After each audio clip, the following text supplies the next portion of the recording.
Classic Stories, The Adventures of Tom Sawyer. Written by Mark Twain, retold by Peter Clover. Illustrated by David Leonard. Tom Sawyer lived in a time when everything moved slowly. There were no cars, but there were swimming holes, fishing poles, and paddle steamers. And the Mississippi River flowed through Missouri like a lazy afternoon. Above all, there was adventure. Tom Sawyer was a handful for Aunt Polly to look after. He was always getting up to mischief. So when Aunt Polly told him to whitewash the garden fence, Tom started hatching a plan to get somebody else to do it for him. Joe Harper passed by on his way to the fishing hole. "What you doing?" he asked. "Whitewashing," said Tom. "Looks like hard work to me," said Joe. "It's not work," replied Tom. "It's a specialized skill. Not everyone can do it."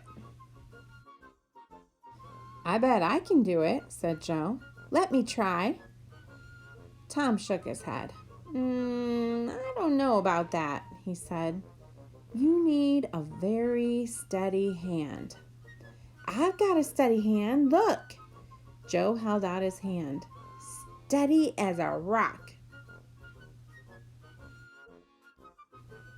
I still don't know."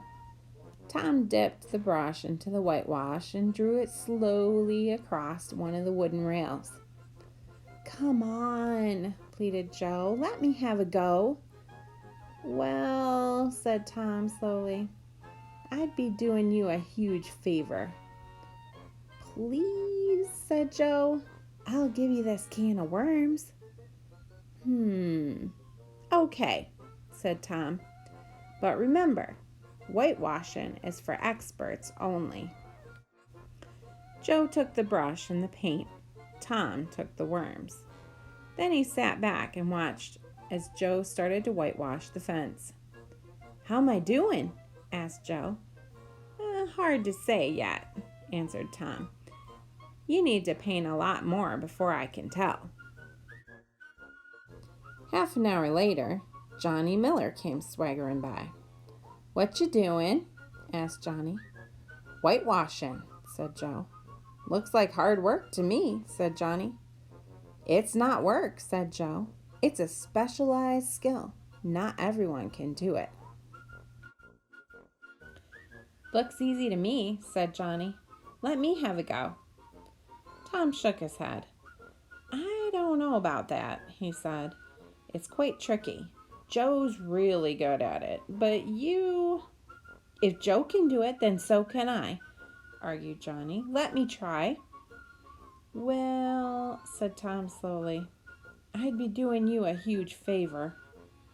"Go on," said Joe. "Let's see if he's as good as me." "I'll give you my firecrackers," added Johnny. Okay," said Tom. "But you'd better be really good. Whitewashing is for experts only." 1 hour later, Tom had 5 boys doing the job for him. The fence was almost finished, and Tom had a can of worms, 6 firecrackers, 12 marbles, a tin soldier, and a piece of blue bottle glass. "How are we doing?" asked the boys. "Just great," called Tom. He peered lazily through the glass and gasped. Walking toward him was the prettiest girl he had ever seen. "Hi, my name is Becky Thatcher." Becky was new in town. "What are y'all doing?" she asked. Tom lowered his blue bottle glass. "I'm training my workers," he said. Luckily, the boys didn't hear him. "These boys all work for you?" Becky Thatcher was impressed. Tom nodded. "Thomas Sawyer, at your service," he said. Becky gave a shy smile and walked away just as Huckleberry Finn turned up. "Hey, Huck, how you doing?" said Tom. Huckleberry Finn stared at the 5 boys painting Aunt Polly's fence. "Don't worry about them," said Tom. Huckleberry Finn was the town's nobody. He had no real parents and no Aunt Polly to look after him. Huck Finn looked after himself. He'd come to tell Tom a clever idea he'd heard for getting rid of warts. "Old Mother Hopkins told me that if you go to a graveyard at midnight, you'll meet 3 devils, and if you throw a dead cat at them, any warts you have will just disappear." It was a crazy plan, but at 5 minutes to midnight, they were sitting in the graveyard, hiding behind a crumbling headstone. There was no dead cat, but Huck did bring a small kitten, squirming around inside his jacket. At the stroke of midnight, 3 figures appeared in the swirling mist. Tom and Huck thought it was the 3 devils, but as the mist cleared, they saw that it was Dr. Robinson, Injun Joe, and Muff Potter. Injun Joe and Muff started digging up a fresh grave. Soon they began to argue and a fight broke out. Muff Potter got knocked out in the scuffle, and Injun Joe hit Dr. Robinson so hard with a spade that he fell down dead. Tom and Huck ran out of the graveyard, their hearts hammering. They swore to each other that they would never, ever tell anyone what they had just seen. Everyone in St. Petersburg, Missouri, was talking about the graveyard murder. Injun Joe stood up in court and blamed the hapless Muff Potter for the murder of Dr. Robinson. Tom felt guilty for not speaking out and telling the truth about what he had seen, but he was afraid Injun Joe would come after him if he said anything. Tom decided to get out of town. Tom told his friend Joe Harper that he was going to run away and become a pirate. "Great," said Joe. "I'll come with you. We can camp out on Jackson's Island across the river." It was a brilliant idea. When they told Huck, he said, "Count me in." Within the hour, the 3 boys were crossing the Mississippi River on a makeshift raft. The 3 boys didn't tell anyone they were going away. After a week of playing pirates, they noticed lots of boats and rafts on the river. "Looks like they're searching for something," said Joe. "I bet it's a body," said Huck. "I bet someone's gone and got drowned." "I'd give heaps to know who it is," said Tom. The 3 boys crept down to the riverbank. They hid in the bushes and listened to men talking on a nearby boat. "They're talking about a funeral," whispered Joe. Tom's eyes popped. "They're talking about us. They think we drowned. We're the talk of the town." The next day, the boys started to think about everyone back at home. "I bet Aunt Polly's really missing me," said Tom. "And Ma and Pa too," said Joe. The boys tried to be tough, but suddenly their eyes welled with tears. "I've got an idea," said Tom. "Those men said there were going to be a funeral on Sunday, with or without our bodies. Why don't we go?" "You mean turn up at our own funeral?" said Joe. Tom grinned. "Exactly." So when the funeral began, Tom, Huck, and Joe sneaked in and sat unnoticed at the back of the church. When the preacher spoke to the congregation about the 3 boys, Tom, Huck, and Joe, walked out of the shadows and marched down the aisle, bold as brass. Everyone was overjoyed. "That was a cruel trick to play on someone who loves you so dearly," Aunt Polly told Tom, then gave him an enormous hug. After a week or 2 of fame, things went back to normal for the boys.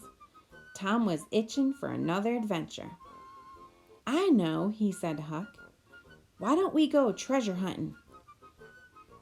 "Okay, but where'll we search?" Huck was ready to go. "I've heard there's gold inside the abandoned house at the edge of town," said Tom. "But ain't that house haunted?" said Huck worriedly. "Exactly," said Tom. "That's why everyone is too scared to go looking." That night, the two boys sneaked into the spooky old house. As they explored the attic, they heard noises downstairs. Peering through a hole in the ceiling, they saw two men in the room below. The two men pulled up an old floorboard. Huck gasped when the men pulled out a chest of gold coins they had discovered. One of the men looked up. It was Injun Joe in disguise. The two men pulled the chest out of the floor and carried it away. "That was our treasure," complained Tom. "Lost it," said Huck. But Tom Sawyer was determined to get that treasure back somehow. The next day, Becky Thatcher invited her classmates to a picnic at McDougal's cave. The cave was known for its mysterious passageways. The children were supposed to stay within sight of the cave's mouth, but Tom and Becky explored deeper and deeper inside. Before they knew it, they were lost. It was pitch black inside the cave, and Tom and Becky only had one candle. As they sought a way out, they saw a dark figure ahead. It was Injun Joe, using the cave as a hideout. Suddenly, Tom saw a crack of light. They followed the light and crawled out of the cave through a small hole. Everyone in St. Petersburg was relieved to have them back safe and sound. A few days later, Becky's father, Judge Thatcher, came to thank Tom. "I've had the cave sealed up tight so no one else can get lost inside." Tom realized that Injun Joe had been trapped inside his own hideout. Tom ran to find Huck. "I know where our treasure is hidden," he said. Tom led Huck to McDougal's cave. They climbed in through the secret hole that Tom and Becky had used to escape. They found Injun Joe's treasure, hidden in a crevice. "What'll you do with your half?" Tom asked Huck as they headed back to town. "Well," said Huck, "I'll have pie and a glass of soda every day, and I'll go to every circus that comes along. What about you?" "I'm going to buy a new drum and a real sword and a red necktie and a bulldog puppy," said Tom, "and get married." "Married?" Huck gasped. "Tom, you ain't in your right mind." The boys were heroes to everyone in St. Petersburg, and the kindly Widow Douglas adopted Huck. Instead of pie and circuses, Huck had green vegetables and freshly ironed clothes. He was miserable. "Being rich ain't what it's cracked up to be," he told Tom. "Shucks," said Tom. "Everyone knows the best robbers are gentlemen, and you can't be a gentleman if you ain't rich." "Robbers?" Huck beamed. "Why, that's better than being pirates." If you enjoyed this read-along and would like to hear more, please don't forget to subscribe